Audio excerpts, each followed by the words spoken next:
Defending liberty 1 hour at a time and broadcasting live from the RWB Network studios in New York City, this is the Rhino Report. Always right. You want answers. I want the truth. You can't handle the truth. I've now been in 57 states. I think one left to go. We are going to raise taxes on the middle class. What you just said is one of the most insanely idiotic things I have ever heard. You are very rude.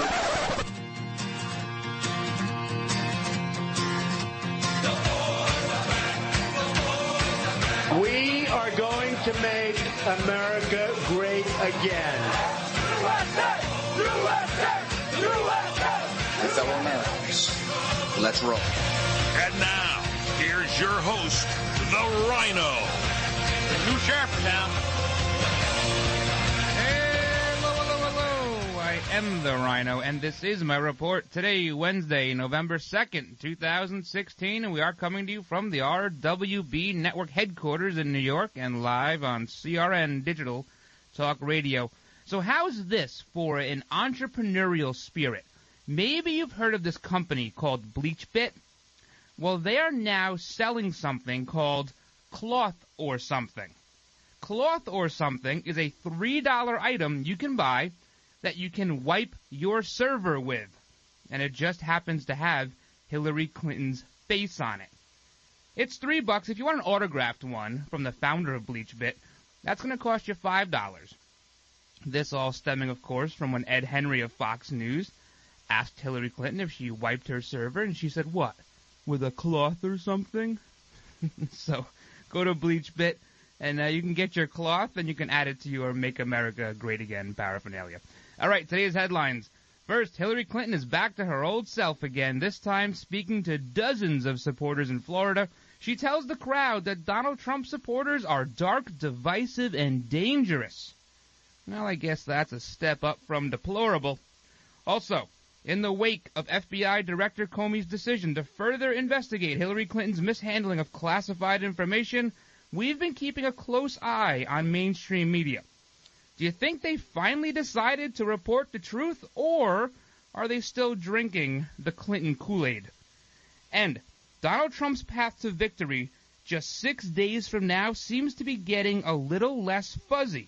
However, there are still a few roadblocks in the way. We'll go over the electoral map and try to find a few states that look like they're ready to make America great again. All that, plus we'll get you up to speed on this morning's shooting of 2 Iowa police officers.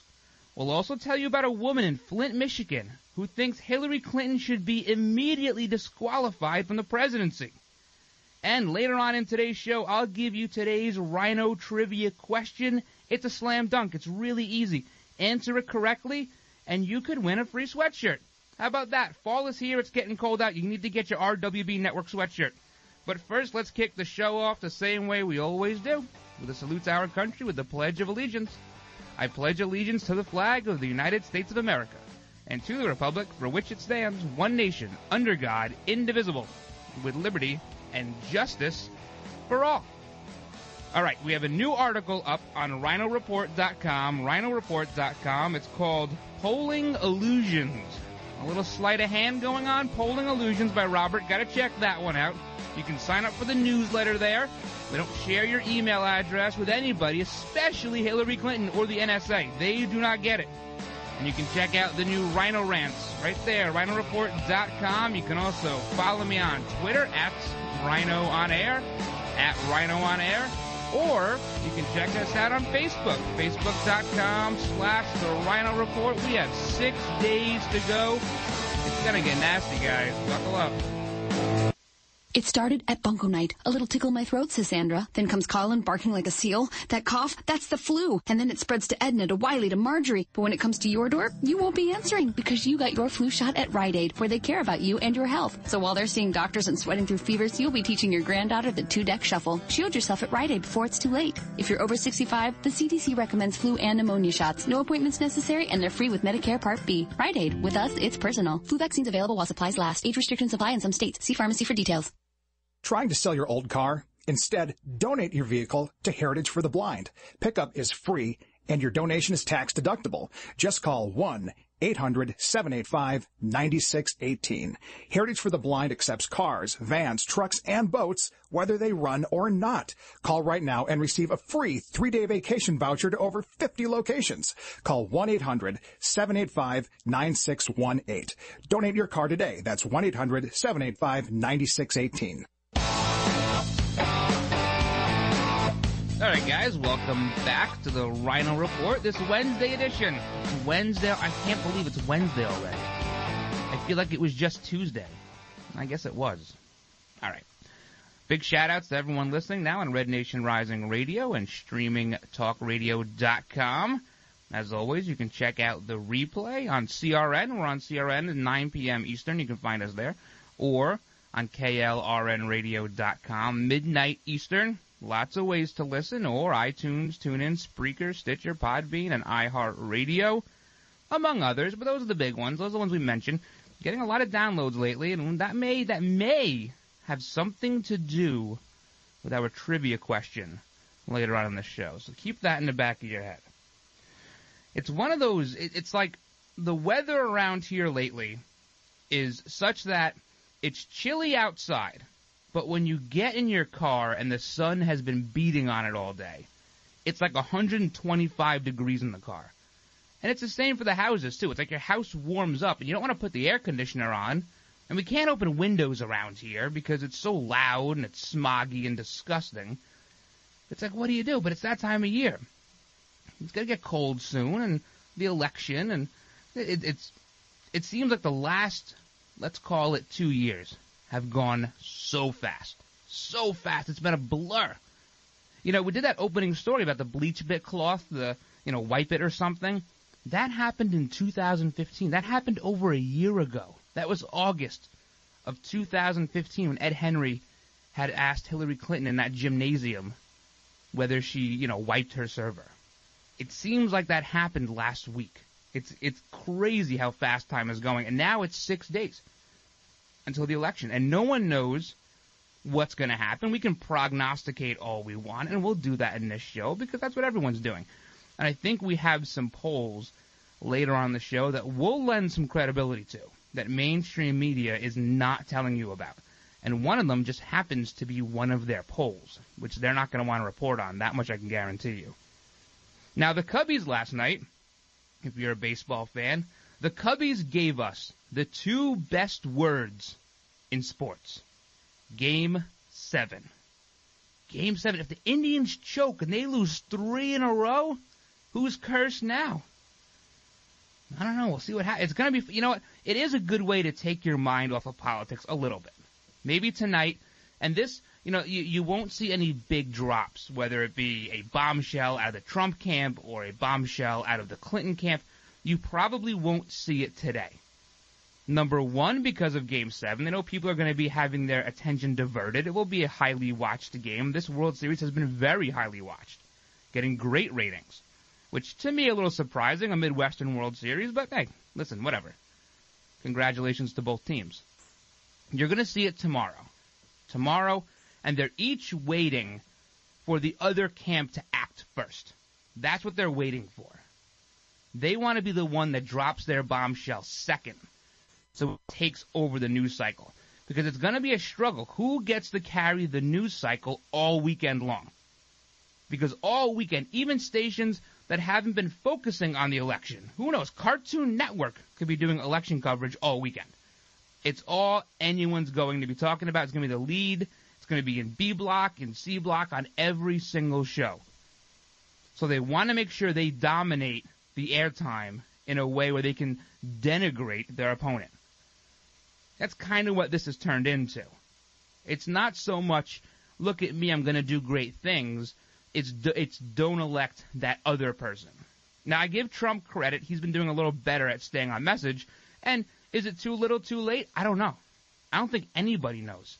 Hillary Clinton, she's getting foul, she's getting nasty, and she's down in the gutter again. She's got Alicia Machado out there introducing her.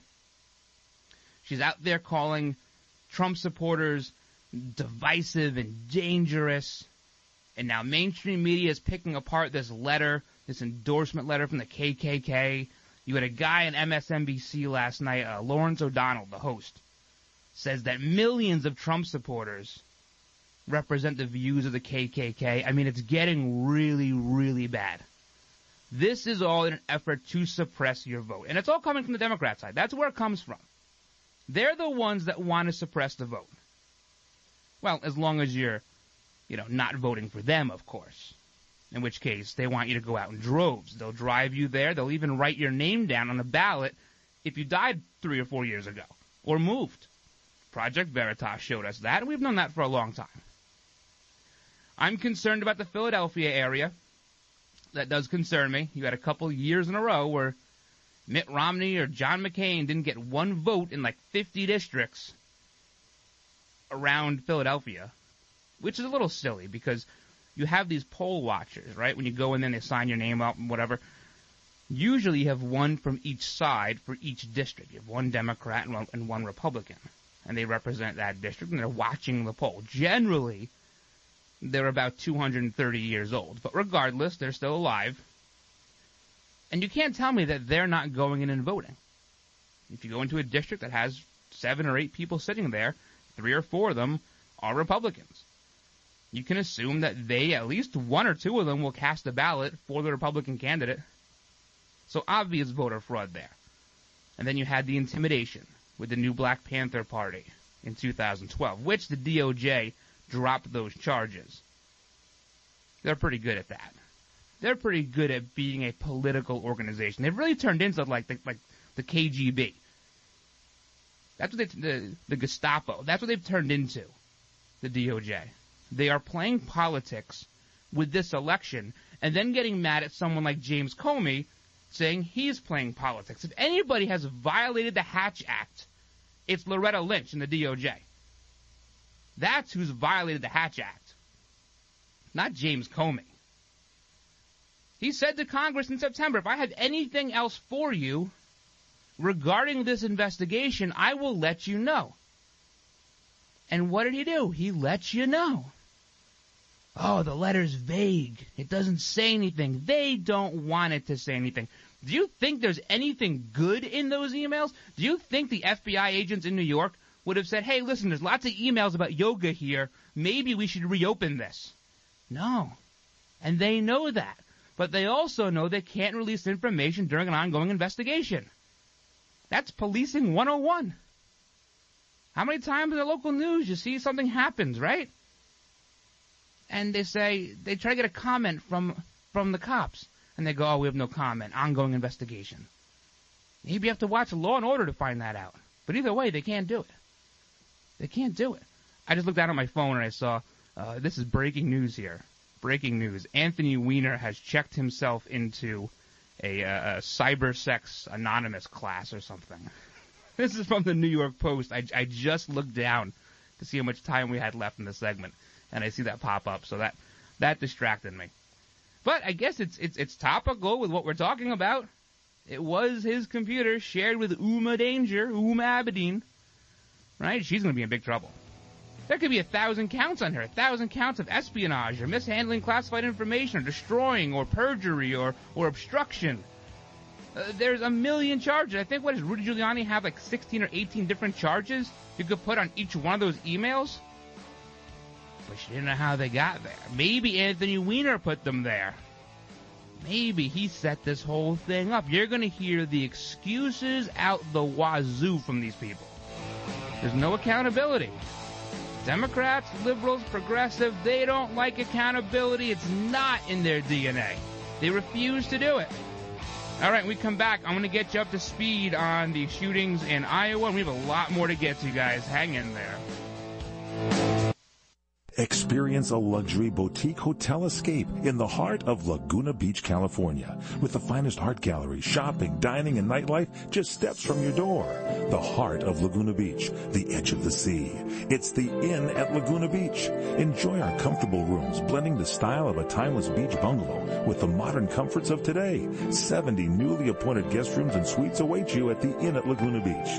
Then, relax at the rooftop bar, where you'll indulge in breathtaking views of the ocean. For dining, you'll find libations and local cuisine on the California coastline, including dining at the legendary Las Brisas, a Southern California landmark. The Inn at Laguna Beach, footsteps from room to village to sea, located in the heart of Laguna Beach. The Inn is within walking distance of all that Laguna Beach has to offer. No car required. The Inn at Laguna Beach, 211 North Coast Highway in Laguna Beach, California. Call 800-544-4479 or visit inatlagunabeach.com.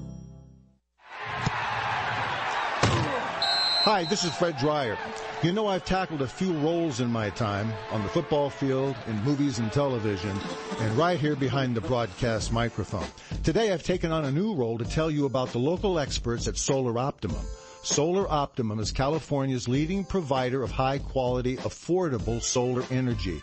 And now they're offering a special deal you won't want to miss. So listen up.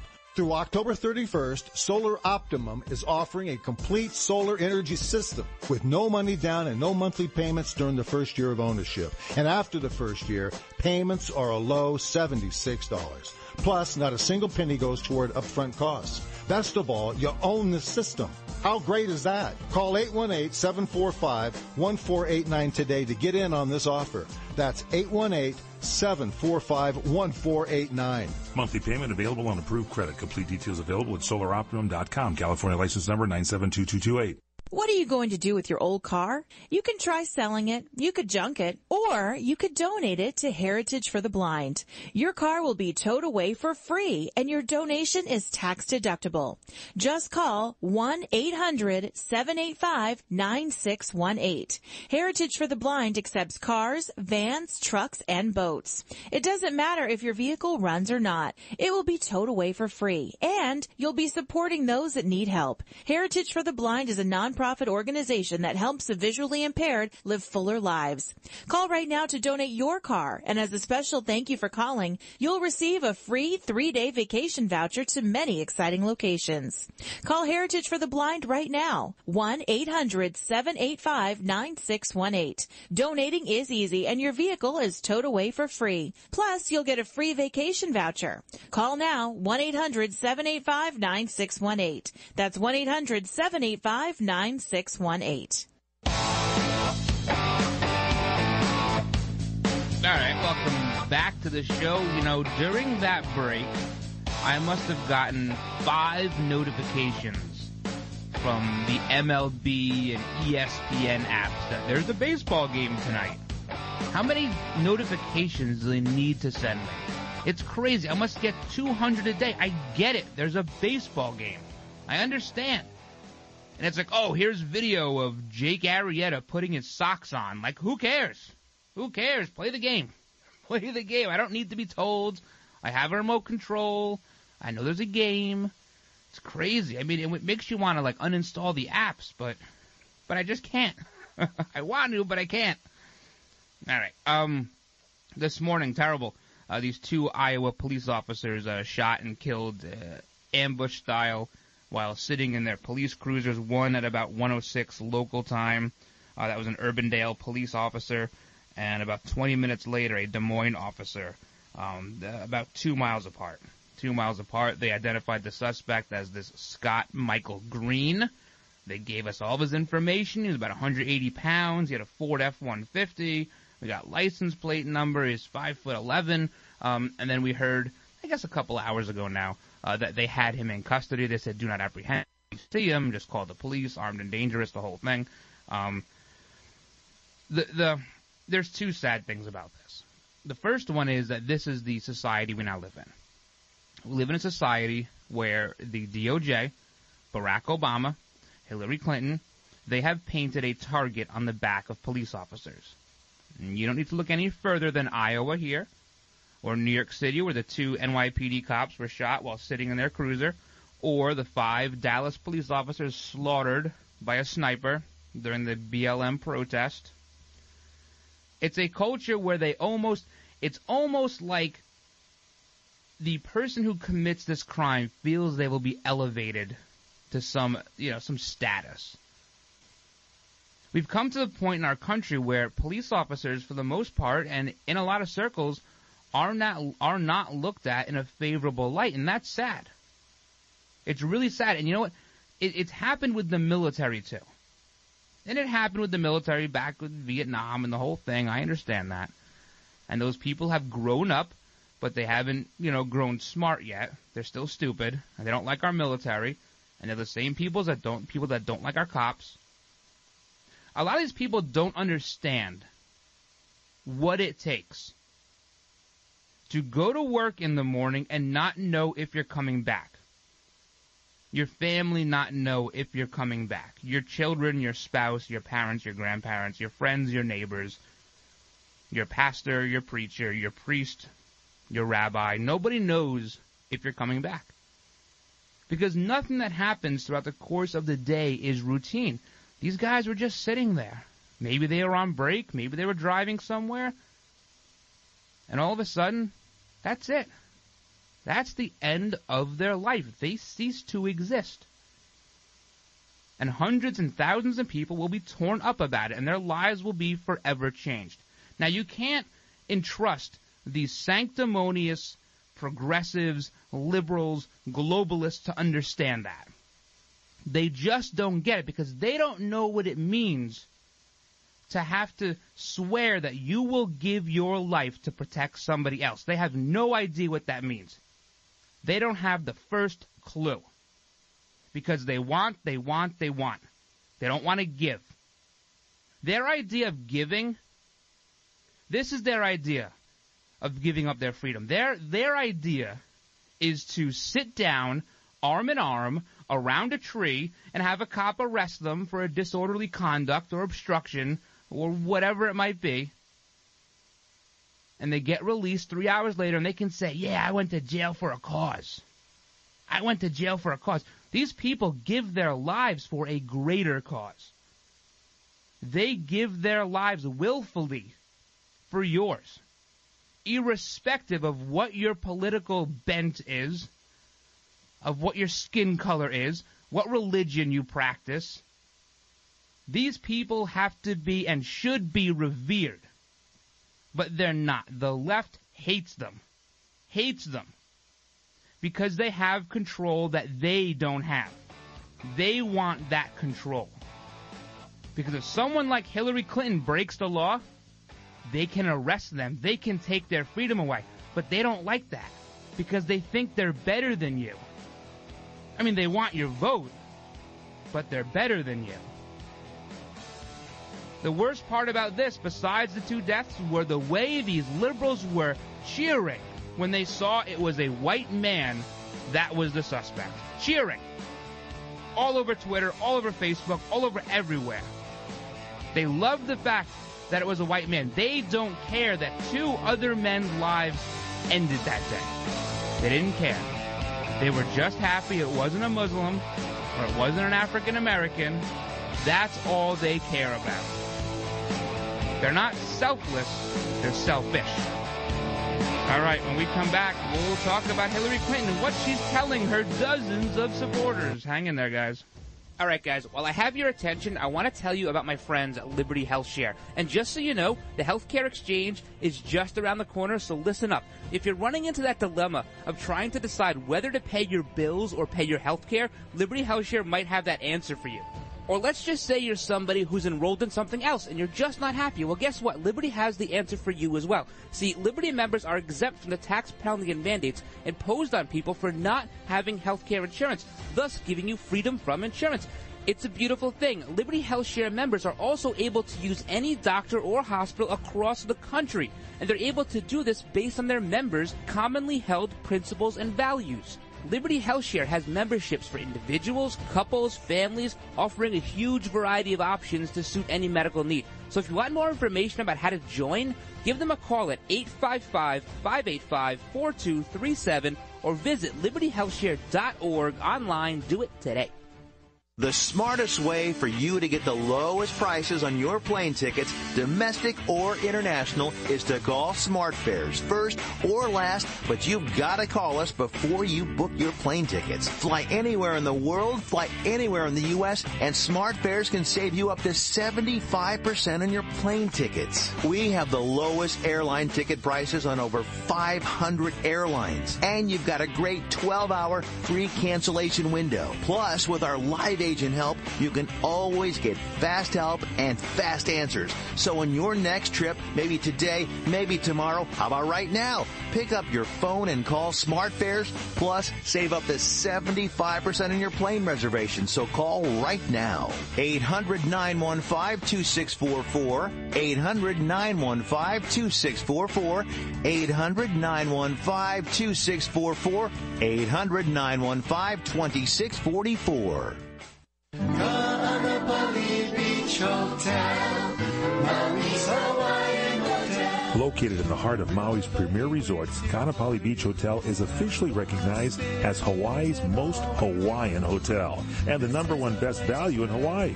With a range of accommodations and affordable dining options, this is the ideal setting to turn Hawaiian dreams into lifelong memories. Live Hawaiian entertainment every evening, free year-round children's programs, weekly arts and crafts fairs, welcome breakfast, and departure kukui ceremonies add to the value. Swim in the whale-shaped pool. Indulge in the fabulous spa and hotel salon. Enjoy Hawaiian hospitality at its best at the Kaanapali Beach Hotel. Call 800-262-8450 or go to kbhmaui.com. That's kbhmaui.com. Aloha. Kaanapali Beach Hotel, Maui's Hawaiian Hotel. This is Larry Minetti for Herpanicin, the acne medication that really works from the inside out. If you suffer from skin problems, Herpanicin is the most unique and effective formula on the market. It cleans your skin from the inside out and gets rid of all kinds of acne and blemishes on your back, neck, and your face. It works so well, you can look and feel like a movie star. Herpanicin, a natural supplement created by Dr. Wayne Diamond. You take a pill, and that's it. I've been on these supplements, and they really work, folks. Don't be afraid to look in the mirror ever again. Get Herpanicin today. Call 888-467-4200. That's 888-467-4200. Herpanicin, it really works. 888-467-4200. Tell them Larry Minetti told you to call and look and feel like $1,000,000 with Herpanicin. Call 888-467-4200. All right, guys, welcome back to the show. I guess about 6 until the top of the hour. You can follow me on Twitter at Rhino, R-Y-N-O, on air. On Facebook, you can check us out there, facebook.com/The Rhino Report. And the old episodes, they're all listed on your favorite podcasting site, iTunes, TuneIn, Spreaker, Stitcher, Podbean, or iHeartRadio, or a culmination of all of them on rhinoreport.com. Enough shameless plugging of my website and radio show. We're making radio great again. That's what we're doing. We're making radio great again. So Hillary Clinton is doing this rally. I mean, can you even call them rallies? There's nobody there. It's like crickets. There's dozens of people. Where these polling numbers are coming from, I have no idea. And I have a theory about that we'll get to in a minute. She's in Fort Lauderdale, which is this area of Florida. For those of you who are in that area, know this is a very heavily Democrat area. It's the area which Debbie Wasserman Schultz is the representative, and so very heavy Democrat. That is New York South, right in that area. That's what they call it, New York South. And she's interrupted by a protester screaming that Bill Clinton is a rapist. And this has become sort of commonplace. In fact, if you go to rhinoreport.com and you go to the Rhino Rants, we have a video there on the Rhino Rants page at a union rally where it happens. And the lady taking the video at the end of the whole protest, she turns the camera on herself and she goes, well, he is. It's pretty funny. But that's there. And then this happens more often than mainstream media would care to show you. And then she gets kind of into a tirade, this Hillary Clinton fella or lady. She says, I'm sick and tired of the negative, dark, decisive, dangerous vision and behavior of people who support Donald Trump. Well, I thought we were deplorable. Now we're dark. We're decisive. I mean, is she referring to skin color? Is she doing that here? I mean, if that was Donald Trump that said that, forget about it. They'd say he's talking about dark people. We're dark, divisive, dangerous. We don't behave well. You know why? Because we're not good followers. We're not good lemmings. We're not easy to control. We like our guns, which prevent a large amount of control. And then she tells her supporters, this is rich, she tells them that if you know somebody who's voting or thinking of voting for Donald Trump, I want you to stage an intervention. This is what Hillary Clinton says to her supporters. Stage an intervention. I thought that was called brainwashing.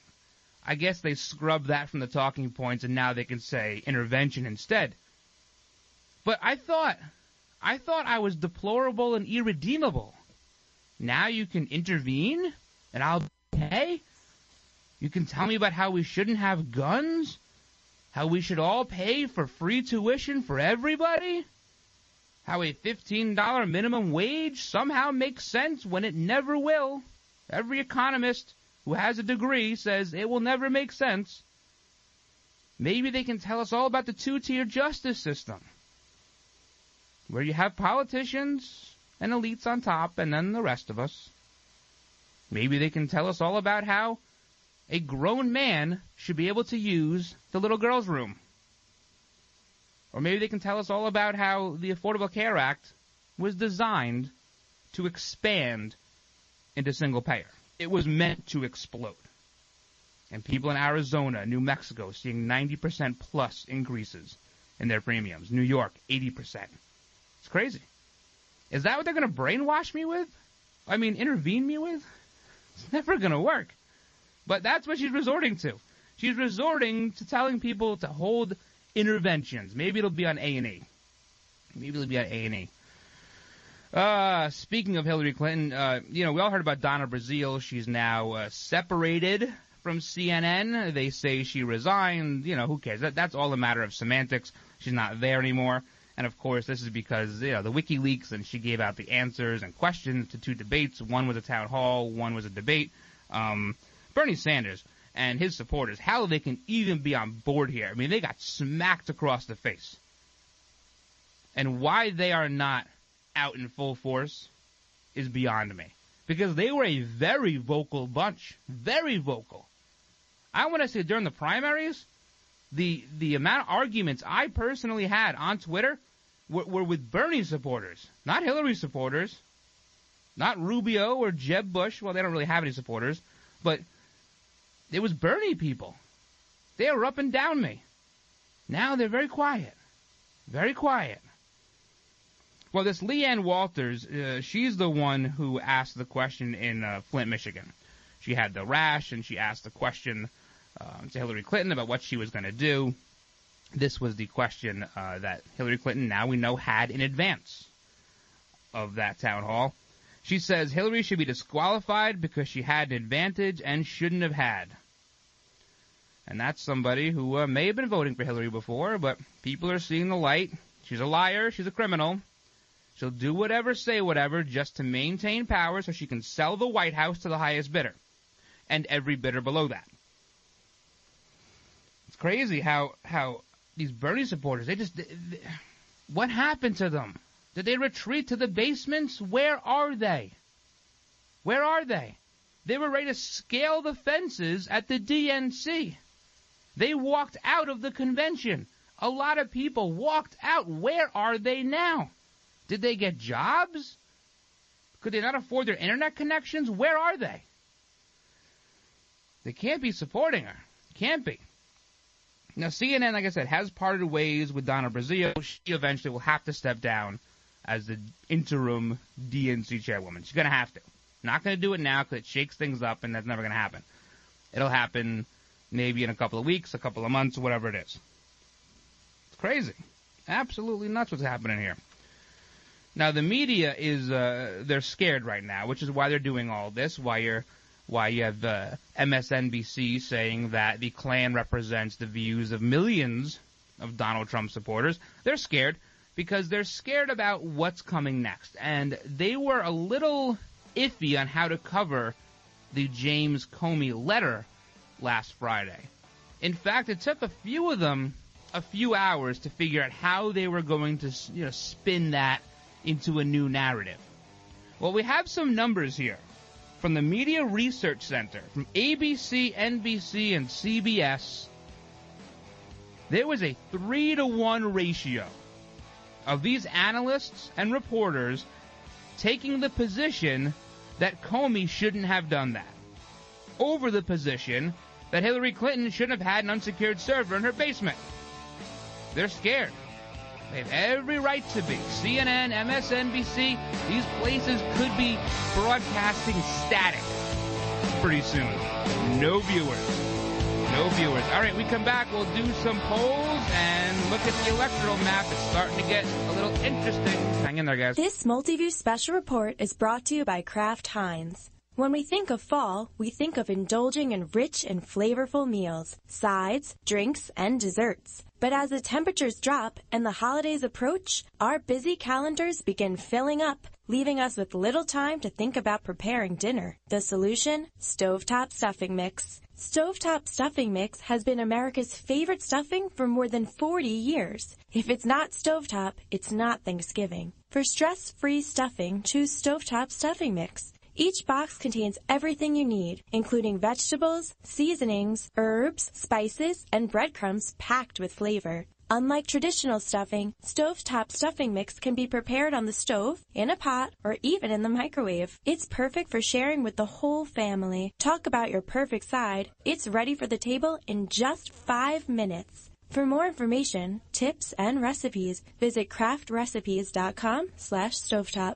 Experience a luxury boutique hotel escape in the heart of Laguna Beach, California. With the finest art gallery, shopping, dining, and nightlife just steps from your door. The heart of Laguna Beach, the edge of the sea. It's the Inn at Laguna Beach. Enjoy our comfortable rooms, blending the style of a timeless beach bungalow with the modern comforts of today. 70 newly appointed guest rooms and suites await you at the Inn at Laguna Beach. Then, relax at the rooftop bar, where you'll indulge in breathtaking views of the ocean. For dining, you'll find libations and local cuisine on the California coastline, including dining at the legendary Las Brisas, a Southern California landmark. The Inn at Laguna Beach, footsteps from room to village to sea, located in the heart of Laguna Beach. The Inn is within walking distance of all that Laguna Beach has to offer. No car required. The Inn at Laguna Beach, 211 North Coast Highway in Laguna Beach, California. Call 800-544-4479 or visit inatlagunabeach.com.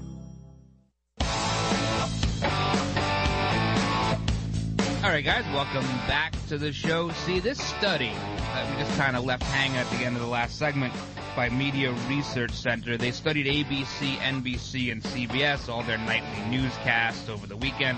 There were 88 times where the analyst, the anchor, the reporter, whoever it was, took a position against James Comey and his decision to send that letter to Congress. And there were 31 times where they took a position against Hillary Clinton. That's a 3-to-1 ratio, almost 3-to-1 ratio. So you can see who they're in the tank for. And there's a lot of op-ed stuff here. Washington Post said that, this never should have happened. The New York Times, they blame Comey for this reinterruption. They cannot handle the fact that their candidate, their chosen one, is a criminal. You can't say it enough ways. She's a criminal. Skirting the line between freedom and incarceration every single day of her life for the last 30 years. And mainstream media has chosen to hitch their wagon to this horse. And that wagon, may not be have wheels too much longer. What if let's I don't want to get off on a tangent here, but let's hypothesize for a second. Let's say Trump loses. Right? There have been a lot of rumors about Trump TV. A lot of rumors. And you have Fox News now taking a little swing to the middle and to the left. The Murdoch boys are big liberals. We've heard rumors that CNN's Jeff Zucker might take over Roger Ailes' old spot. There's going to be an opening. There's going to be an opening for alt-right or conservative media. I don't know if Newsmax can fill that. I don't know what their distribution looks like. But Donald Trump has the money to do it. And 40 million deplorables could be tuning in. And that would be twice what Fox News gets. All right, so we have 6 days to go. And this is getting, every poll you see, Hillary's up here and Donald Trump's up here. And even out of the same state, we're seeing swings of sometimes 10 or 15 points. And it got me to thinking, polls are really an experiment. And every experiment is no better than the control you use in that experiment. So in these cases, your polls, your control is your model. You have an already determined model. Whether it's a 2008 model or a Dem plus 10 or a 2004, whatever model you want to use, that's your control. Everything else is just information you're putting into it. Right? I want to tell you a quick story about controls and how these polls operate in a vacuum.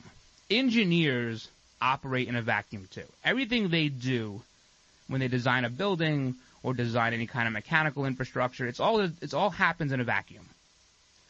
I was called to a building in New York City about 5 years ago. They had an air conditioner in the basement that had the intake and the exhaust, both exhausting and intaking air from an outside stairwell. Now, they couldn't figure out why the air conditioner kept shutting off. Well, it's called short cycling. What was happening, some of you will know this, what was happening was the intake was sucking in the hot air from the exhaust. And the unit gets too hot, and before total failure, it just shuts off. Right? That's to prevent any long-term damage to the unit. However, if that happens enough times, you can damage the unit.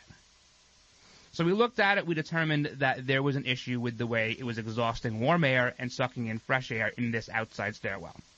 What we did then was we called an engineer to try to figure out how to fix this. We couldn't move the unit. We couldn't do any of that. There was no room to move it. They didn't want to buy a new unit. That building happened to have what's called chilled water. Now, in New York City, there's a chiller on the roof of many buildings. And now you just don't get access to that chilled water if you rent a space. You have to rent that chilled water. And the chilled water gets sent to your fan coils or your evaporators, and that's how you get air conditioning. Well, this company did not want to do that. They wanted their own units. So we called the engineer.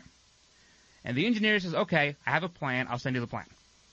A couple days later, I get the plan. I look at it and I go, not going to work. It's not going to work. What the engineer wanted to do was he wanted to put louvers on the outside exhaust to exhaust the air up, thus not being sucked back in to the unit's intake.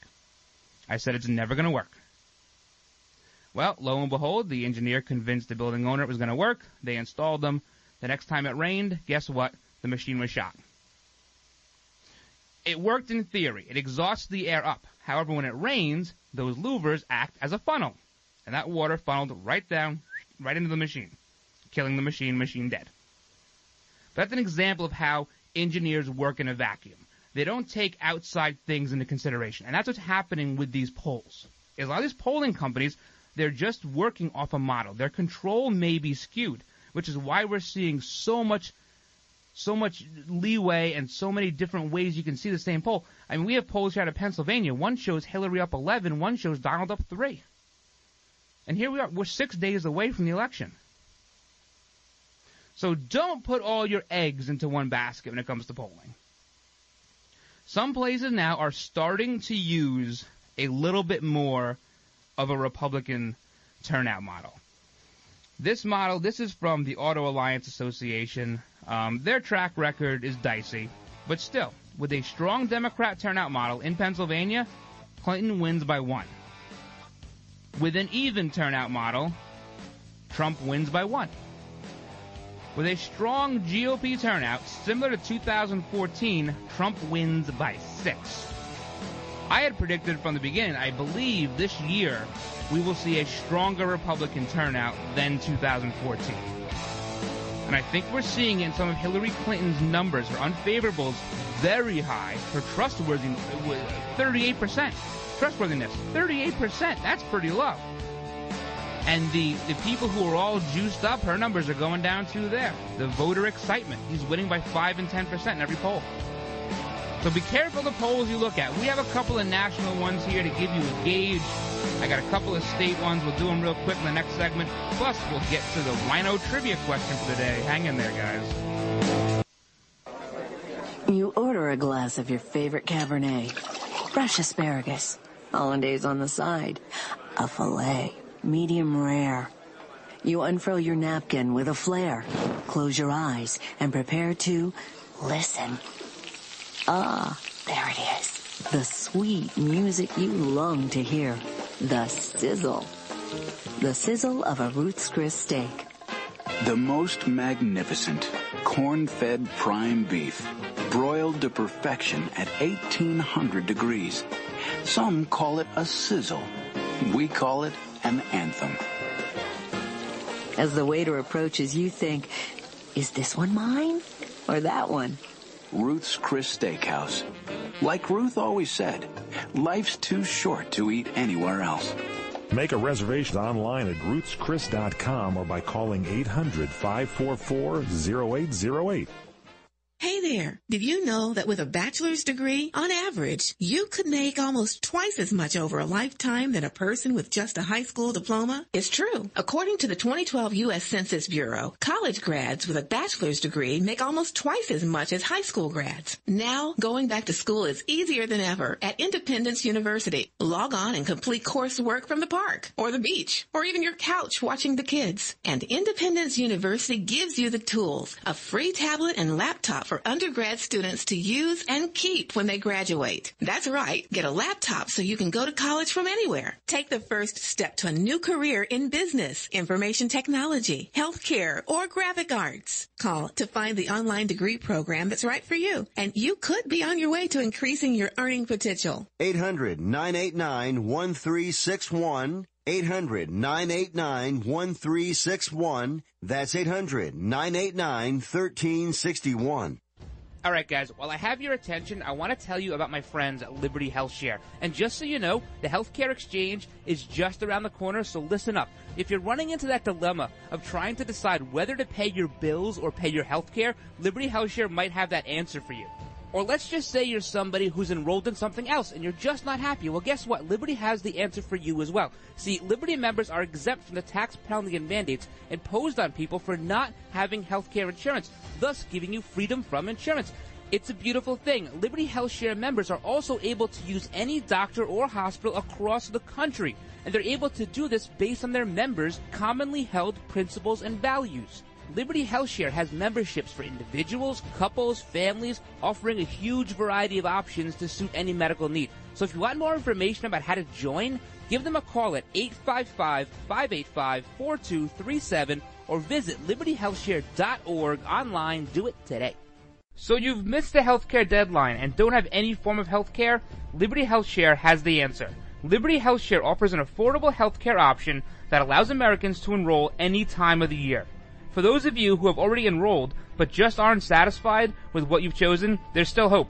Liberty Health Share allows Americans to control, manage, and direct their health care, yet still be in good standing with the Affordable Care Act. Members are exempt from the tax penalty and mandates imposed on individuals for not having health care insurance, thus giving you freedom from insurance. Liberty Health Share empowers their members by giving them the ability to choose any doctor or hospital across the nation. Memberships are for individuals, couples, and families, offering a variety of options to best suit an individual's medical needs. If you're a freedom-loving American like myself, looking for contract-free health care, then this is for you. For more information on how to enroll at any time of the year, call 855-585-4237 or visit libertyhealthshare.org to request a free estimate. Do it today.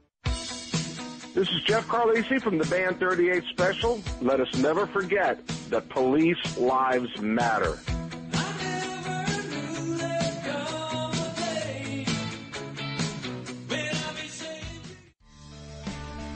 You're listening to the Rhino Report, always right, on the RWB Network.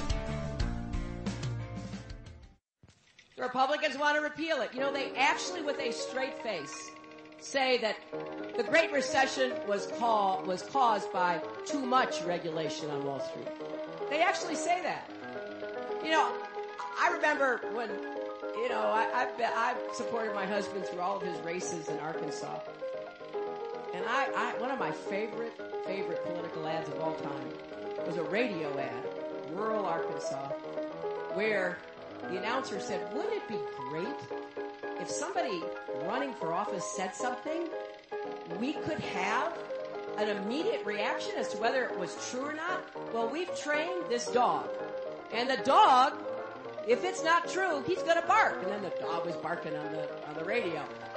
And so, you know, people were like barking at each other for days after that.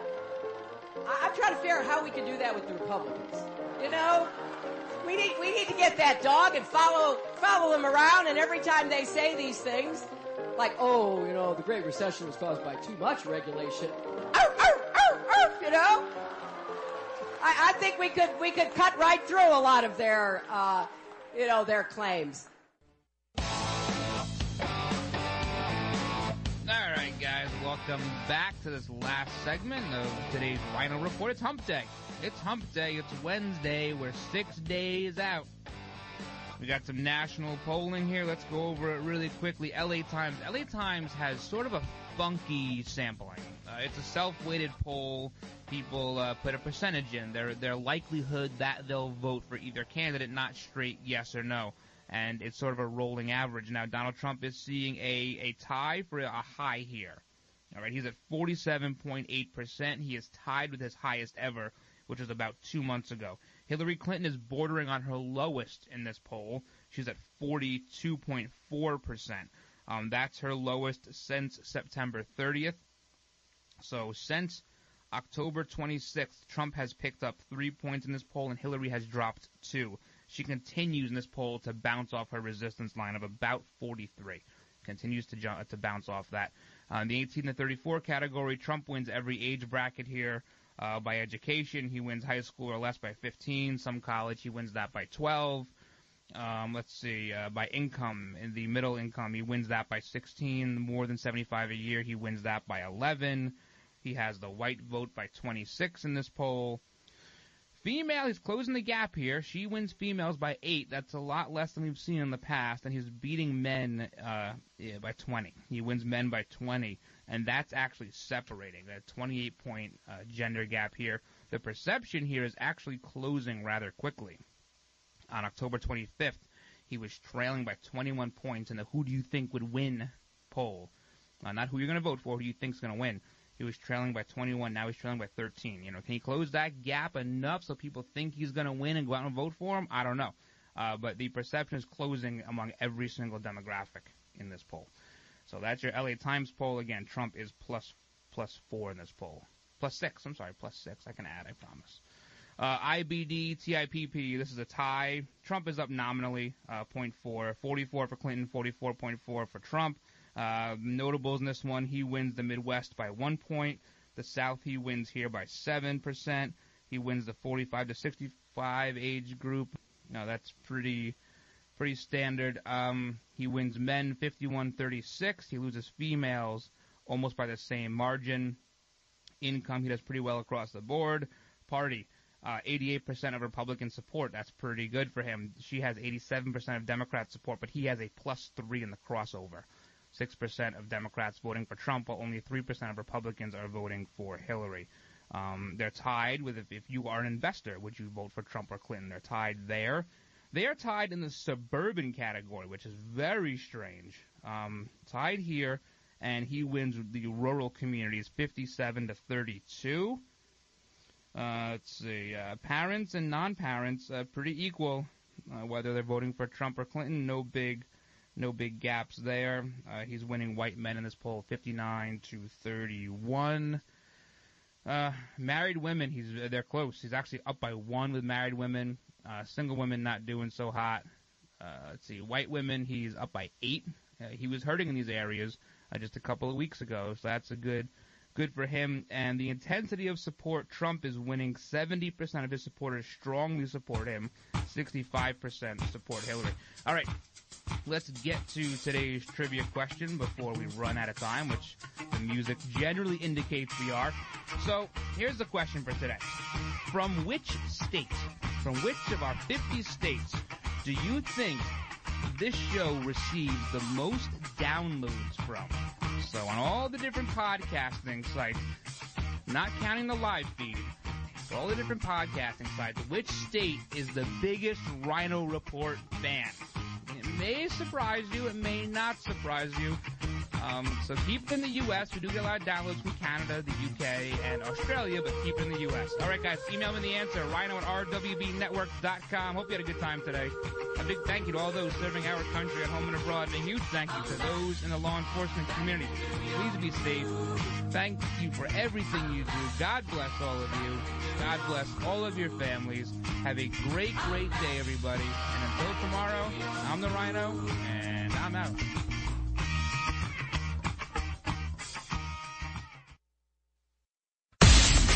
You're listening to Sideshow Network. Hey, America, you have found it. It is the Loftus Party. We're getting way up there in episodes, Andrew Apple. How you doing, buddy? I'm doing all right. If the math serves me correctly, this is episode number 40. Wow. I'm back in Los Angeles, just so all the stalkers know where I am on the planet. Crazy flight home yesterday. They're not crazy, but whatever. Well, you know what? I'm going to write this down for a Michaeltopia. In Michaeltopia, I'll do it right at the top of the show. If you know you're going to be on a 6-hour flight from New York to Los Angeles, take a shower. Take a shower before the flight. This dude in front of me, this hipster doofus with the big beard and the man bun and the whole nine, just stunk like a homeless person, like bathing in his own urine. It was unbelievable. Unbelievable that guy would leave his home and be like, yeah, I'm ready to travel. And his clothes were clean. So it was just like an obvious like choice, like, ooh, my man musk. I'm going to get so many hot babes with my man musk. It was disgusting. And I know I sound like an elitist snob like that, but hey, I'm sitting right behind you, guy. I'm sitting right behind you. You know, people long for this time in America that they don't feel exists anymore. And a lot of that time I think is best represented. Do you remember that old Coke commercial where they were all holding hands and going, I'd like to teach the world to sing? Yeah. It's like we've kind of gotten away from that, which I think is sad and unfortunate. It's like I don't know how much we worry about the fellow man these days, which we can't just do everything for the Instagram likes. We can do some things for the Instagram likes, and I guess that would be my Michaeltopia. We need to do things for reasons other than likes and favorites and retweets.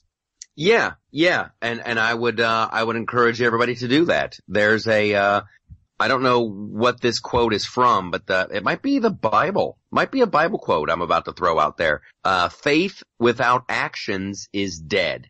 So, get out there and do a little something. And you know, here's the other thing. When you go out there and you help other people and you just do something, you're gonna feel a lot better. I do stuff like that very selfishly.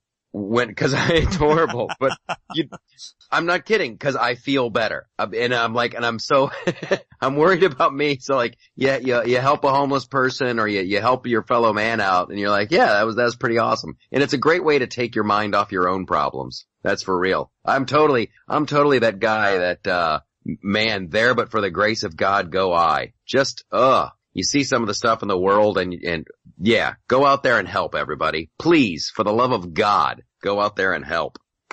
And we need help on the flip side. That's what we need. We have a very ambitious schedule coming up this week. This is like the calm before the storm. If I think about all the stuff we're trying to get done, with all the new episodes and I wanted to film them on a Thursday, but now we have to do it on a Tuesday. It's just crazy. But man, I love it that we're gonna try to pull it off.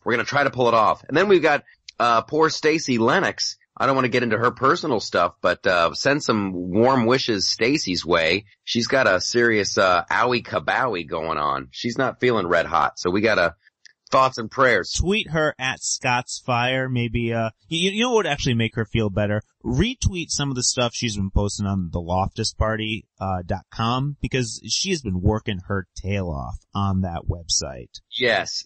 Support, send your support to Scott's Fire. That's fire with a Y and an E, I believe. Yes. But, send your support for like third party candidates. You know what? When you're partying with the Loftus party, you know what? We can at least appreciate those who appreciate Evan McMullen. Yes, that turd burger. We had John Favreau on the podcast. We ran into him at Politicon. He's got a crazy successful podcast. Oh, He's yeah. got that, banging at 1420 or something. I think it's actually keeping it 1600, but we can call it a banging at 1420. Anyway, he tweeted out a couple days ago. He's like, boy, I voted early. Felt good. And then I tweeted back to him, oops.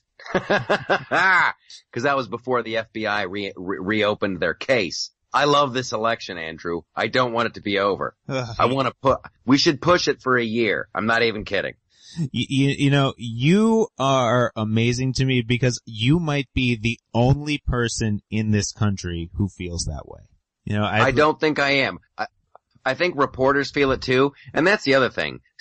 Listen, reporters of the world, quote unquote journalists, stop acting like you want this thing to be over. They're all doing it now. They're like, can you believe it? 9 days left. Ugh, come on already. And like, no. Don't lie to me.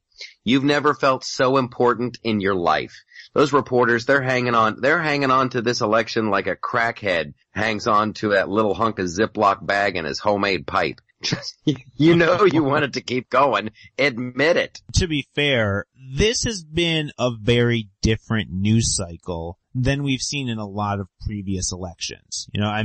Think about the sensationalism and just the over-the-top soap opera-like stories that we've seen coming from both sides of this campaign. And I can't compare it to anything else that I've ever seen in my lifetime. Can you? No, not in my lifetime. Definitely not in my lifetime. But I have a little hobby. History is like my hobby.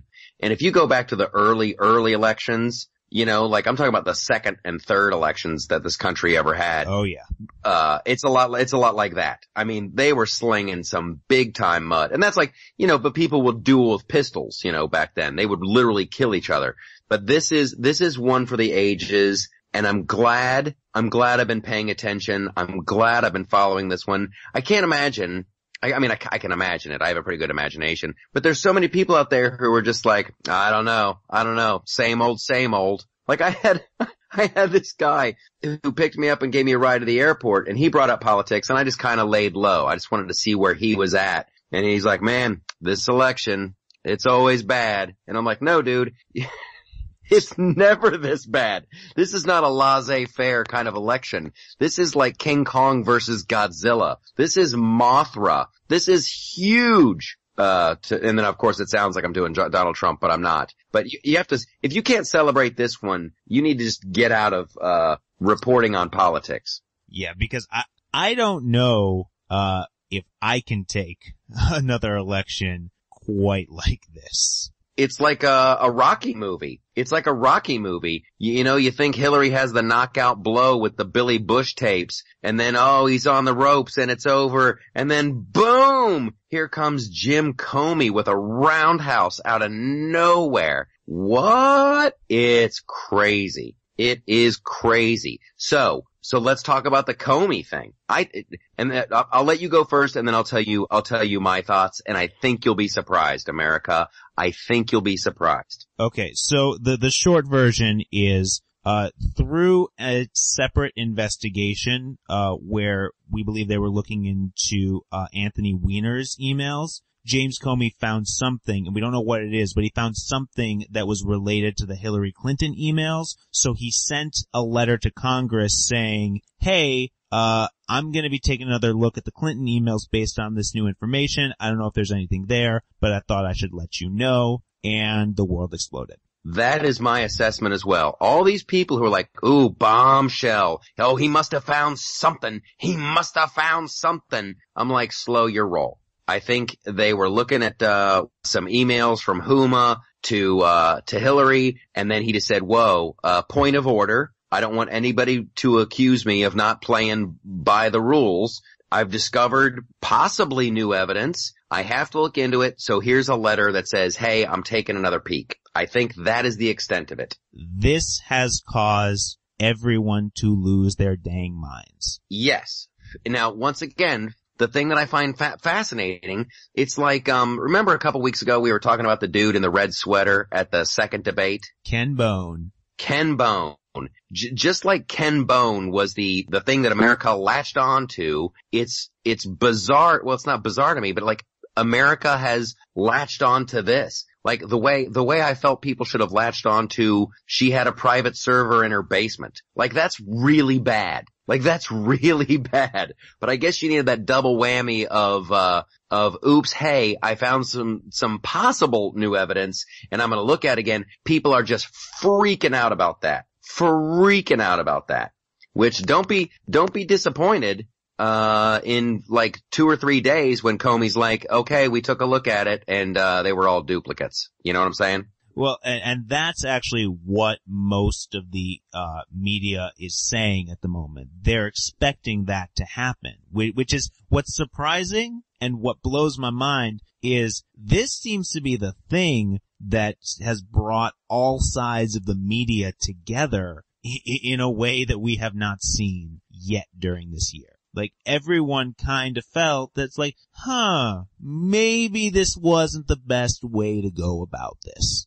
Rather than just going ahead and doing it, which is completely within his discretion, he decided to send this letter to Congress. And everyone seems to be questioning that aspect of it. Not that he's looking into the emails, but the fact that he took the time to send the letter to Congress. I think he has to. I honestly think it's like a point of order thing. I think it's like, hey, Congress, you summoned me to talk to you about Hillary's private server and why I didn't press charges.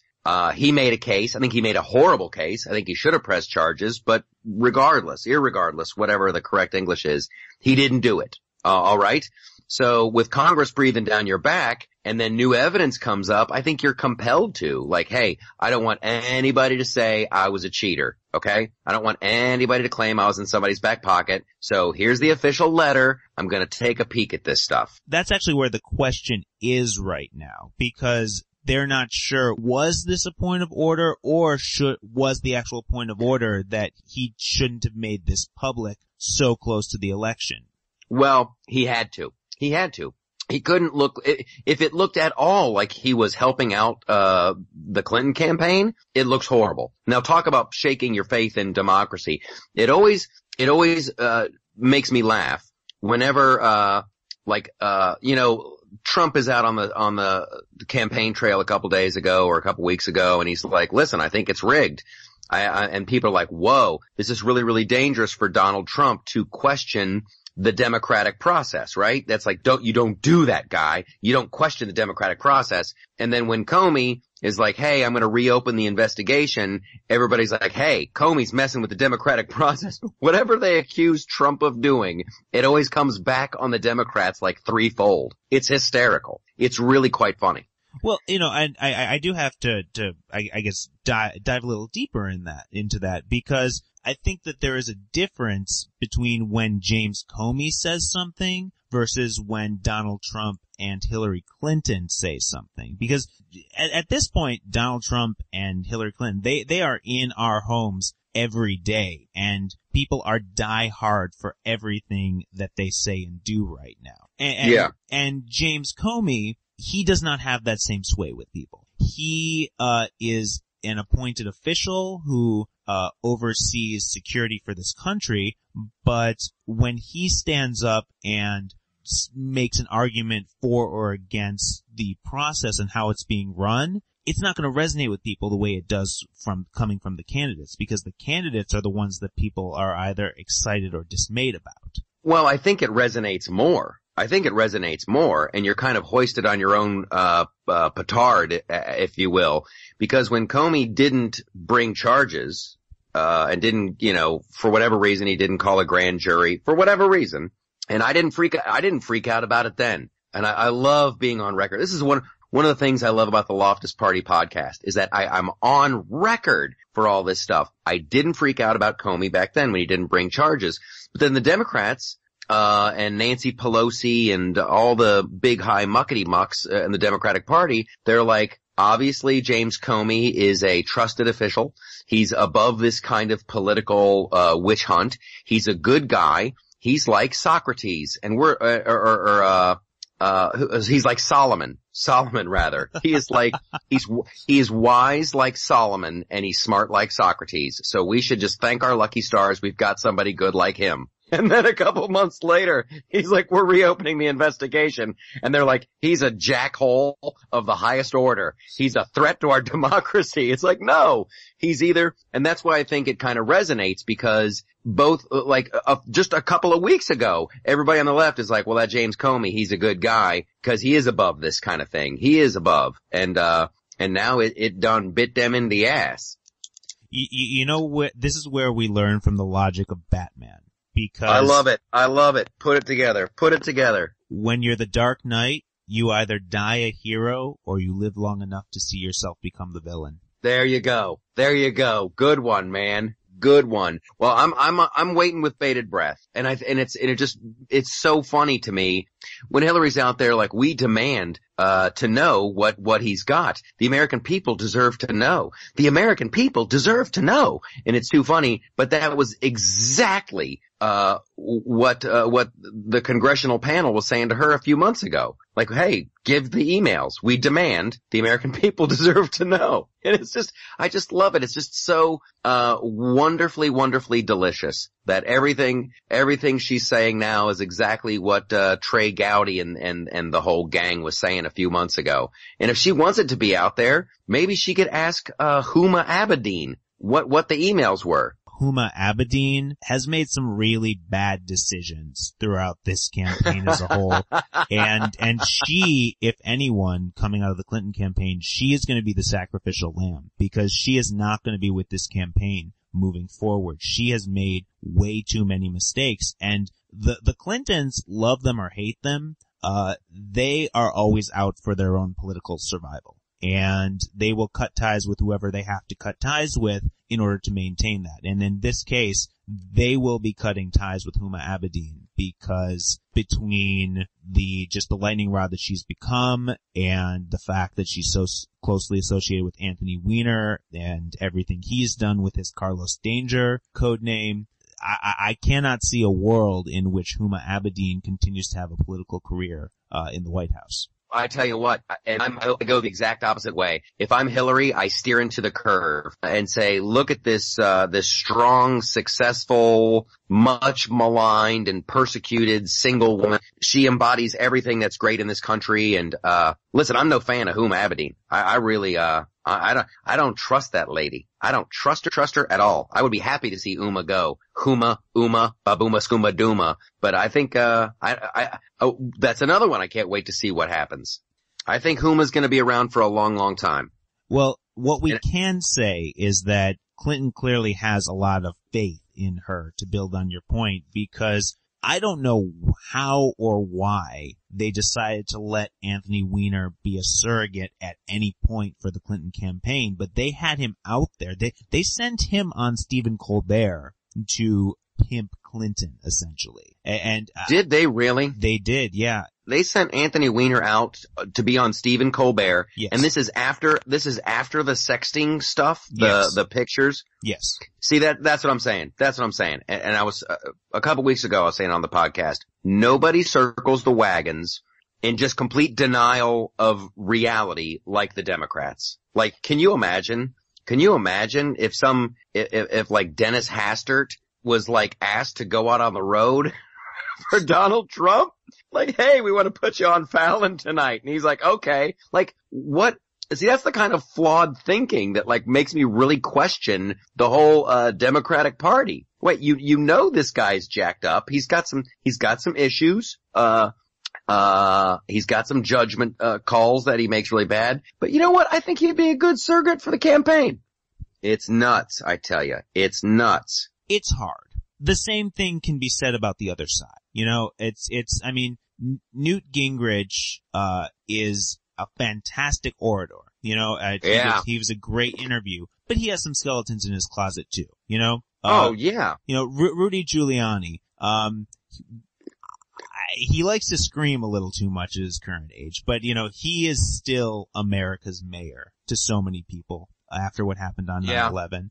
And you know, he's got some skeletons in the closet as well. The one thing I'm learning about all this is that yes, they all do have skeletons in their closet.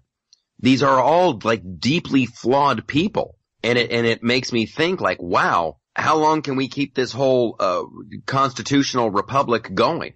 Like, where are the good people? There should be a boatload more good people in politics. Like, the more I learn about politics, I'm more like, yikes. You know, look who's running the ship. This is a little frightening. Would that be your takeaway as well? Yeah, no, absolutely. I mean, the thing about it is that the people who are drawn to national politics are generally people who are after a certain type of power.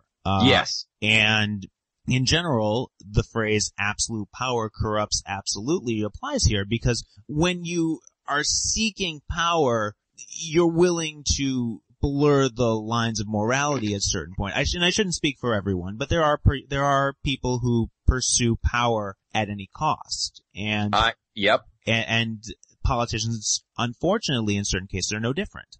I could not agree with you more. I think absolute power does corrupt absolutely, and I always want to know who's watching the watchers. I'm seriously, like, morally, I'm down with that. And I think that's why it's weird. As soon as I like buckle down, I'm like, yep, term limits. We gotta do term limits. However, man, if you have some great guy in there, if you've got Jimmy Stewart in there, and he's just, a total Boy Scout and literally just wants the best interests of the country, I don't want to throw that dude out. You know, I don't want to throw out the good guys just because there's a couple of bad apples. I mean, we can get rid of the bad apples. Hopefully we can still get rid of the bad apples. Good Lord. And even to build on that, you know, I mean, let's take your sandbox. Let's talk about comedy.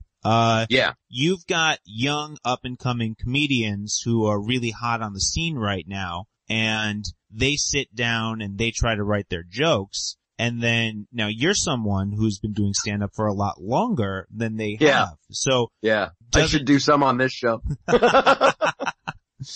But your experience has value. You know, you've been doing this long enough and you've seen the game change and you know how to do the job well. And isn't there something to be said for having someone who knows how to do the job, whether that's comedy or politics? Well, I tell you what, and I'm loving where this whole discussion is going, because, yes. Now here's what I know a lot about comedy because I've been doing it for a long time. And I'm not a huge student of the form, and I keep learning stuff all the time about comedy. However, because I've been making my living as a comedian for a lot of years now, I just know a lot more about comedy because I've been doing it. A couple years ago, a guy came up to me and he goes, I wrote this really funny joke about strip clubs and why I don't go to strip clubs. And I go, well, what is it? And he goes, going to a strip club is horrible. It's like going to a steakhouse and you're not allowed to eat the steak. And I go, oh, that's very funny. I go, that's a Seinfeld bit. Jerry Seinfeld did that bit like in 1990 or something like that. And the guy looks at me and he goes, I don't care. I'm new and I don't know that, so I'm going to do the joke because in his mind he discovered it. I think that there is a generational thing and it's at play with politics as well. Every couple generations, you need people who come in incredibly energized and incredibly naive about the process. Cause like I was on Steel and Unger a couple weeks ago and they're talking about infrastructure and how Donald Trump and Hillary Clinton both, they're going to raise more money for infrastructure. And I'm like, whoa, what are my tax dollars going for now? Like, isn't that the original intent of taxes is to fix the roads and fix the bridges? Like, I think that once you've been in politics for so long, you start getting caught up in the minutia of that and the minutia of this. And I think we've lost our way, a bit as a country, because I think our tax dollars are being wasted. They're just being thrown away.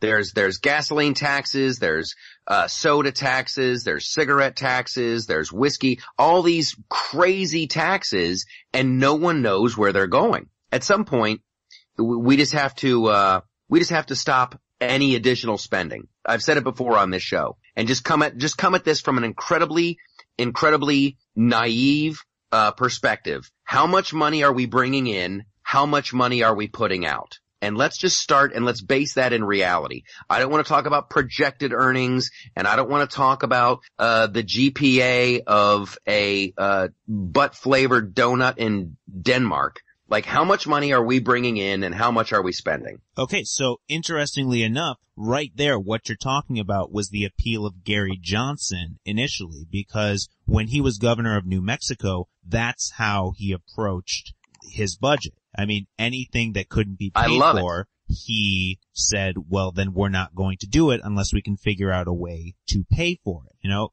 I mean, we have not had a country that isn't running a deficit for, I believe, 11 to 12 years now. And that means that we have been spending more than we have been taking in. And part of the reason that people are so upset about this election as a whole is because no matter which major candidate you end up voting for, we're still going to be in debt. You know, we're not going to pay down the debt, and we'll still be spending more than we're taking in. Yes. So, we must try to remedy that. And I think, right now, it ain't Hillary Clinton, but that's where I want to be. I want to be in that incredibly naive. Now, Gary Johnson's not my guy. However, I'll tell you this, and once again, this is like a year in review, an election year in review.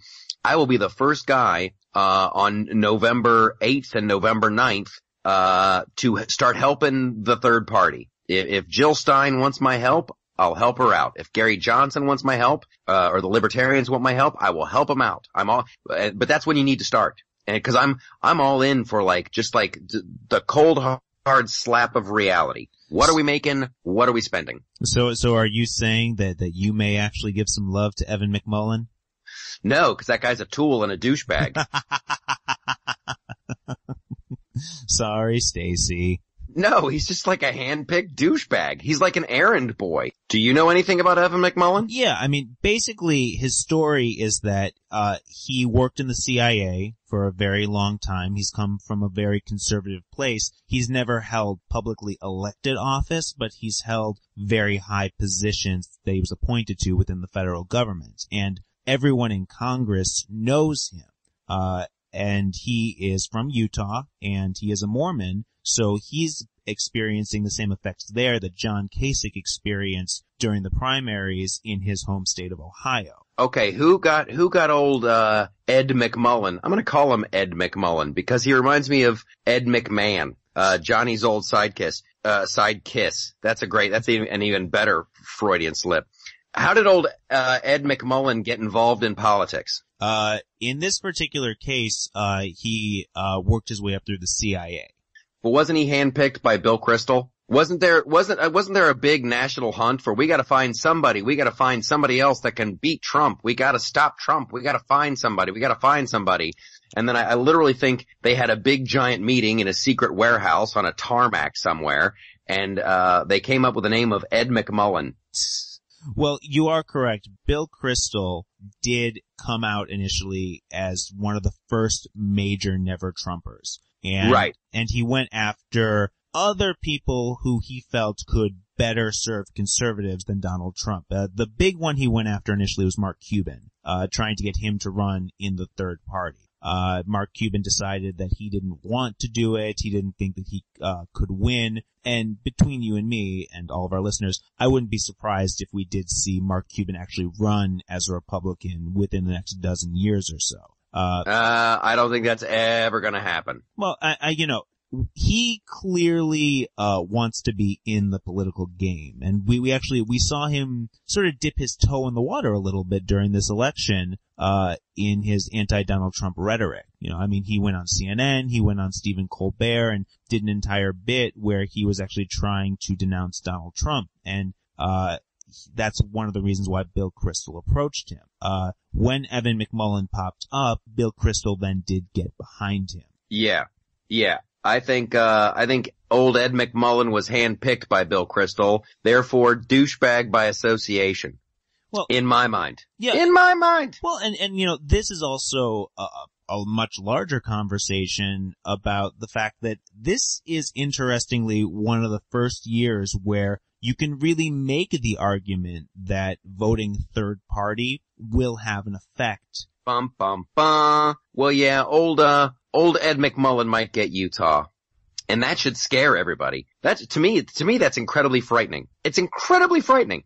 It's some rich white guy in New England somewhere just goes, it's like Mr. Burns off The Simpsons. Smithers, we need someone to stop Donald Trump. Bring me someone. No, you. What's your name? Evan McMullin, sir. I want you to be my lapdog. That's just incredibly disturbing to me.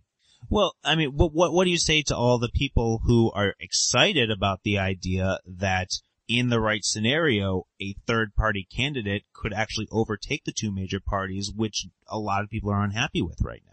Oh, I'm not excited about it this election cycle, but I'm down for it in 2020. That's what I'm saying. Let's start. Let's get started. Let's start thinking about 2020. Let's start let's get a Loftus party candidate. Not it. I got way too many. I got way too many skeletons in my closet. So you're not gonna be supporting Paul Ryan in 2020? What? Paul Ryan, he bummed me out. Paul Ryan bummed me out, and Jason Chavez, bummed me out. I'm not gonna be like, I'm never Paul Ryan and I hate Paul Ryan, stuff like that. I'm just bummed out with those guys. Especially that, Chavez, yeah. Whatever his name is. Jason Chavez. Yeah, cause he's like, I cannot support Donald Trump. He horrifies me. I'm horrified by this. And then, once the winds change a little bit, he's like, oh, I'm voting for Donald Trump. I'll vote for him. It's like, wait a minute. Where do you stand on anything, guy? You gotta pick your horse and ride. Well, either Hillary's really bad for the country or she's not. And amazingly, I think that they're coming from a different place. I think they're coming from a place of personal political survival. Paul Ryan dropped Donald Trump the minute it became a possibility that the Republicans were going to lose the House.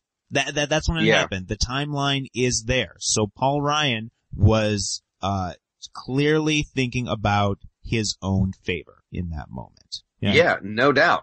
And ironically, Bernie Sanders has been using a Paul Ryan quote in all of his in his stump speeches, because one of the things that Paul Ryan got up and said was that if the Republicans lose, that means Bernie Sanders becomes head of the Senate Budgetary Committee, which... Oh, good Lord. Yeah. Oh, good Lord. If the polls are correct, that is actually looking likely right now. Oh, that's no good. That's no good. And I don't believe the polls, by the way. I don't. Well, I think we might be in for a shocker there, Andrew Apple. I keep looking back at the Ronald Reagan campaign against, Jimmy Carter, and it looks eerily similar, where it almost looks like it's about voter suppression. And granted now, it's a WikiLeaks thing, so hang on to your shoes. But this is the tactic that the Clinton campaign used against Bernie Sanders. They had the polls they liked, they had the sampling that they liked, and they would hold up these polls and tell the Bernie people it's hopeless. It's hopeless. And like the ABC poll that had Hillary up by I don't know, something like 12 points last week, now has her ahead by 1. Now all of a sudden, the Hillary people are like, well, that's not a good poll anymore. And the Donald Trump people are like, well, that is a good poll. It's like, I've had it with the polls. I literally, I don't know which ones to believe and which ones not to believe. And then there's this dude on Fox News, Chris Direwalt, who I usually pretty much like. He goes, well, here's what I do. I take all the polls and I hunk them all together, and that gives me my average of all the polls, which at first blush seems like it's a good idea, But if all the polls are bad, then your number is going to be bad at the end. So you can't average out bad polls and hope to get a good poll number. While I don't know that I agree that the polls are quite as skewed, you do bring up what I think is the most wonderful point, and that's the importance of going out to vote on November 8th. That the polls, whatever they are ultimately meaningless if the right number of people show up and vote for the candidate that they want to see get in office. I think that, I feel like that's something that's been forgotten up until this point, that if you want to make a difference, sitting there and tweeting about it isn't going to do it. But getting up, making sure you're registered to vote, that will. If you show up and you support your candidate with your vote, there's nothing they can do to stop you. Well, one would hope. However, I'm with Barack Obama on this. He gave an incredibly inspiring, commencement address where he boiled it down to this. Our democracy works like this. Whoever gets the most votes gets to do what they want. Vote. Anytime they give you a chance, vote. Vote on dog catcher, vote for your mayor, vote for, city council. Don't just vote in the presidential election. That actually does frighten me, and I hope I don't sound too jaded or bitter or something. But if you have no idea what the issues are, and you're just gonna vote for Hillary because you're excited that, she's got a vagina, and she's a woman, so you should vote for her, please don't vote. Cause I trust your judgment. I don't trust your judgment. So do a little research. Get on the Google, do some research and then vote. But you gotta promise me, if you're gonna vote, you gotta do a little research. Oh, Liz, I'm 100% behind that. And, there are wonderful voter guides that, I'm personally a big fan of public radio's voter guides. So check out your local public radio's website and they will give you a lot of the information with very little bias. I don't believe that at all. I think it's loaded with bias. You know what I just found out? That's like this crazy statistic that just frightened me. What's that? Federal employees are overwhelmingly Democrats. Overwhelmingly Democrats. Like, it's like 96% of them, 97% of federal employees are Democrats. That's terrifying. Well, I mean, it's kind of hard to be a business-minded Republican and wanting to maximize your financial potential and then go into public service, because it does not matter how hard you work in public service. You get paid the same money no matter what. Right. Listen, we've got a boatload, the federal government. I wonder where they fall on the list of who employs the most people. What is it, like Walmart's number 1 and the federal government's number 2, something crazy like that? That's a huge voting block, and they are never going to vote for what's best for the country. I believe they'll vote for what's best for their job, and that I find terrifying. Absolutely terrifying. Well, but at the end of the day, isn't that ultimately what everyone is doing? You know, I mean, yes, if you're coming from a conservative perspective, you're thinking of having as small of a government as possible, but that's about having as many personal freedoms as possible, isn't it? Yeah. So, I mean, how is worrying about your own personal freedoms different than worrying about your job? Oh, because as the Democrats become more powerful, my personal freedoms erode. So while you'll protect your job at the DMV or whatever, you're going to slowly erode my personal freedoms just because, you want to keep your job. And that to me sucks. Like, the founding fathers said I'm allowed to have a gun. And all of a sudden, that'll be in question because a bunch of people wanted to keep their job at the DMV. That's terrifying to me. The idea of that. I'm talking big picture stuff. You were saying that you wanted to jump back and talk about Newt Gingrich on Megyn Kelly. Okay, please tell me you saw that. Yes. Please tell me you saw the Newt Gingrich Megyn Kelly thing. Yes, I did. That was awesome on a whole nother level of awesome. All right, tell me why. I loved it. Tell why? Because he called her out. He just called her out. And in a way, she was in the hot seat because he was calling out all of Fox. And it's hysterical to me because he's talking about it was a debate on media bias. And he was saying, this story X got all of the coverage, while this story Y about Hillary Clinton got 57 seconds of coverage. And it was too funny, because he said, so according to me, you spent this much time on Trump's sex thing, and you spent this much time on Hillary Clinton's open borders thing. You must be fascinated with sex. And because he said those words, the big headline in all, like, ABC News, CBS News, and all their Twitter feeds, they went with the very salacious, Newt Gingrich says she's fascinated with sex, which is not what he was saying at all. But they so quickly turned it into a sex story. It was a riot. Well, what do you say to the critics who make the argument that because Newt Gingrich was saying it in a very exasperated, over-the-top, somewhat condescending way, that he lost the argument? Because in general, when you can make your argument clearly and succinctly without having to have it be a personal attack, which some would argue it did turn into, you do make your argument better. He won the debate. He won the debate hands down, fair and square. She had on her big girl pants and he had on his big boy pants. And here's how I know he won the debate. You want to know how I know? How do you know? At the very end, right before the cameras were about to leave the satellite feed, Megyn Kelly goes, well, thanks, Newt, and take care of those anger issues you got. She tried to take that one last little dig, and that is the act of someone who's desperate, and she tried to make it personal, and Gingrich came back with, you too, right? So that's when I knew she had truly lost the debate, and she knew she lost the debate. When she threw in that little dig, let's watch the anger issues. Loser. Yeah. Did you know that Megyn Kelly is already making moves to get out of the Fox News house at the moment? I bet she is. Did you hear? Tell you what. Did you hear what her next gig is going to be right after the election? What is is there rumors? Are the rumors swirling about? Where is Aeon Flux going to land? Well, actually, it's not a rumor. It's a fact. She is going to be, co-hosting the daily syndicated show Live with Kelly Ripa. So it's going to be, Kelly and Kelly chit-chatting about, all the day's news. Oh, that's got disaster written all over it. That has got disaster written all over it. What's the over-under on, what do you think? What do you think of that? Does it have a future? I think it has no future whatsoever.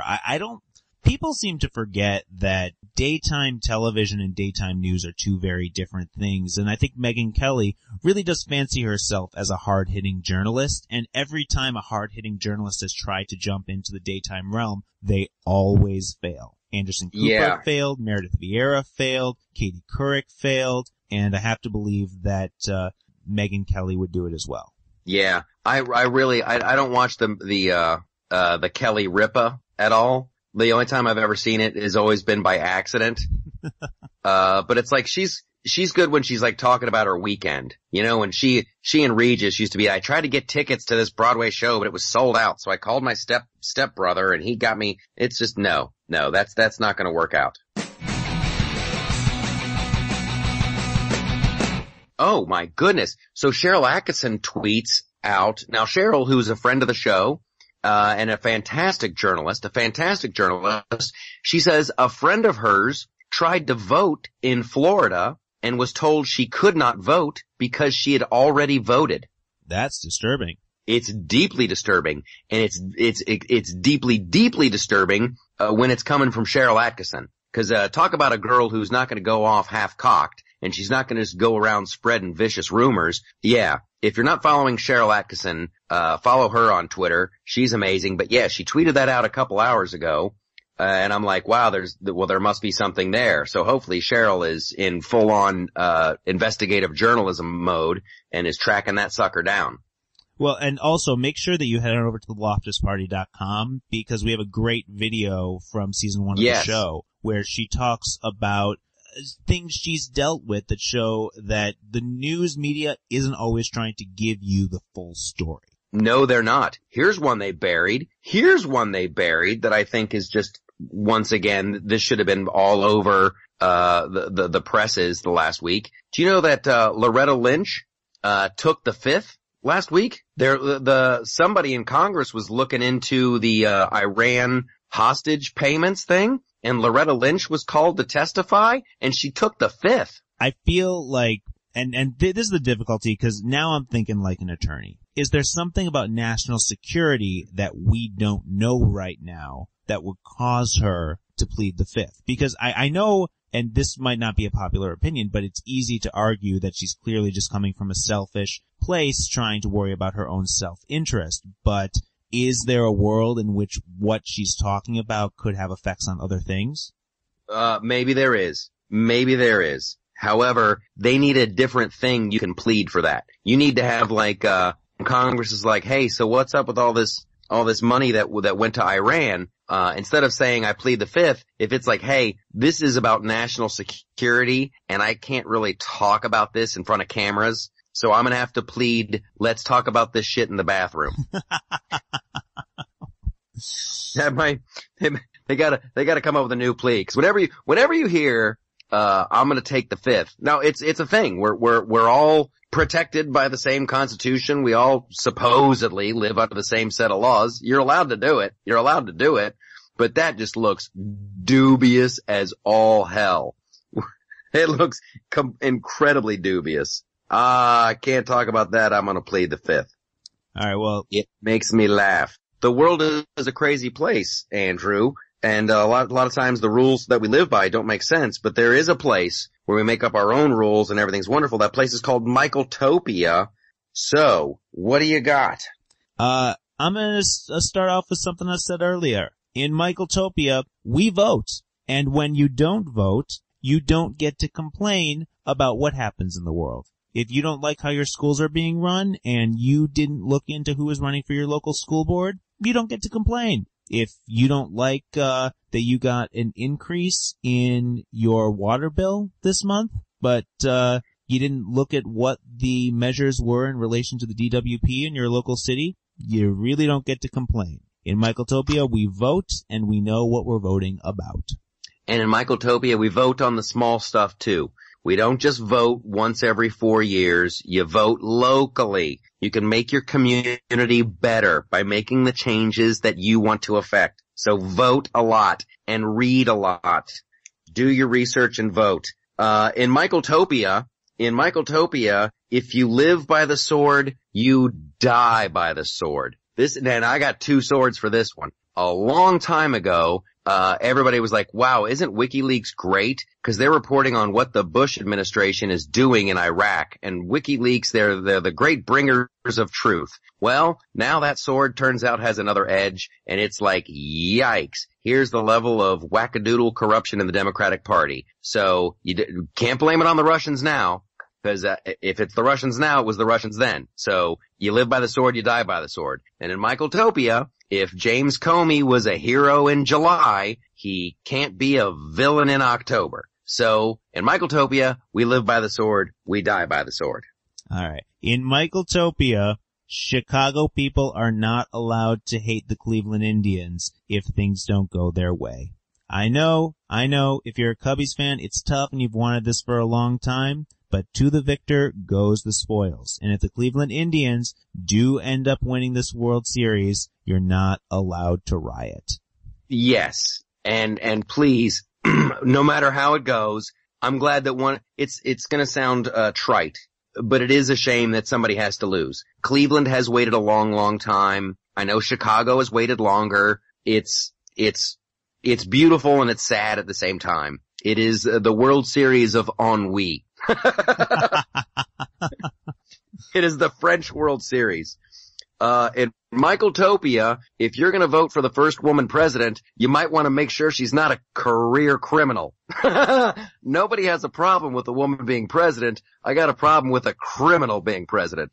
People go to jail for this kind of crime. Right now, there's a dude sitting in prison because he took a picture of a piece of a submarine, and he had it on his laptop. He didn't show it to anybody, and that dude is in jail. He's not going to be released early. He's doing the full stretch. So I'm all for a woman president. Let's just make sure she's not a criminal. All right. I think that's the perfect place to bring it on home.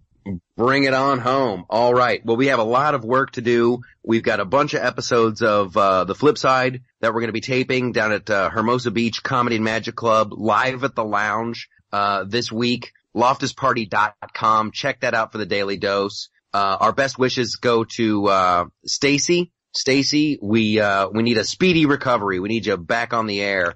And that is all the news that's fit to print. Flipside Loftus is the Twitter handle. Make sure you follow us there. Andrew, what do you got going on, buddy?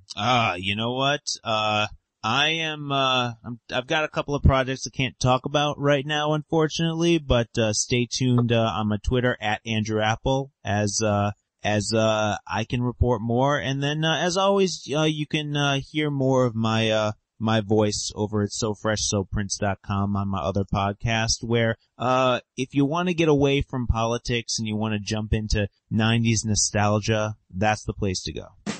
Yes, absolutely. All right. Well, I will talk to you later, America. This is the Loftus Party. Thank you so much. We'll see you next week. We're almost there. We're almost there. Sayonara and good night.